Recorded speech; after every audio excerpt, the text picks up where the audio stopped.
അസ്സലാമലൈക്കും. എന്തായി ചങ്ങായിമാരെ, സുഖനല്ലേ? എന്ത് കഥ, എന്ത് വിശേഷമല്ലോ? അങ്ങനെ കാലത്തെ നമ്മൾ കാസർഗോഡ് ടൗണിലേക്ക് കുട്ടികളെയും കൂട്ടിയിട്ട് മീൻ വാങ്ങാൻ പോയി.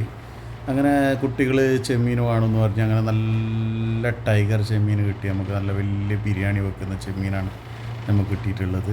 അങ്ങനെ അത് ക്ലീൻ ചെയ്യാനും വേണ്ടിയിട്ട് പുള്ളർ ഒരു സൈഡ് ഇരുത്തിയിട്ട് മുക്കത്തിൻ്റെ ഏൽപ്പിച്ച് അങ്ങനെ പോയിട്ട് വരുമ്പോഴേക്ക് കാണുന്നത് മുക്കോത്തിയായിട്ട് നല്ല കമ്പനി അടിച്ച് നിൽക്കുന്ന കുട്ടികളാണ്.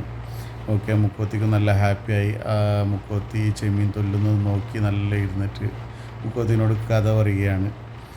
അതൊക്കെ ആസ്വദിച്ചിട്ട് അങ്ങനെ ക്ലീൻ ചെയ്തിട്ടുള്ള കിട്ടി. അങ്ങനെ ഞങ്ങൾ വീട്ടിലേക്ക് പോകാൻ തീരുമാനിച്ചു.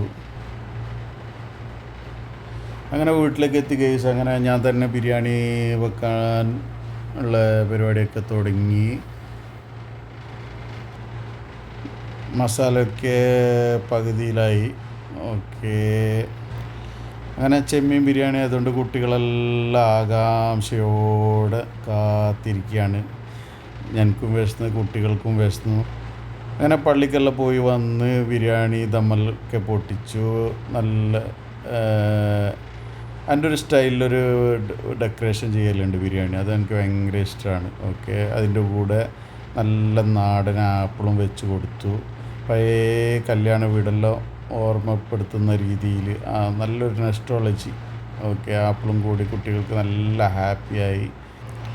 അങ്ങനെ എല്ലാവർക്കും നല്ല ടേസ്റ്റ് ഉണ്ടായി എന്ന് പറഞ്ഞു. നല്ല ഞാനും ഹാപ്പിയായി. ഓക്കെ, അപ്പോൾ ഇൻഷാ അല്ലാഹ് വീഡിയോ കണ്ട ഇഷ്ടപ്പെടാൻ സപ്പോർട്ട് ചെയ്യുക. നിങ്ങളെ സ്വന്തം ഖാദർ. Thank you.